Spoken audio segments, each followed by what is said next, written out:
The biggest challenges, I think, is to get away from a water flush pedestal to a system which doesn't use water but still provides an equal or better user experience to the flushing pedestal. It's a problem which you can in no way confine to a technical engineering solution, and that makes it very complicated and difficult to deal with, but also incredibly interesting.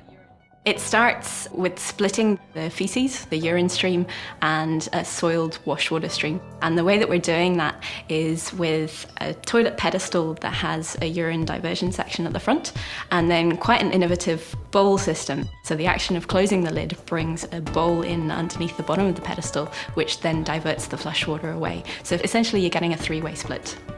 The other thing we're looking at is how you process the feces, and that's going through a three-stage process of extrusion, drying and combustion.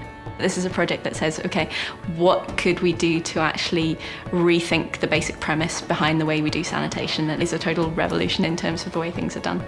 And I think it's about time that that happened for toilets.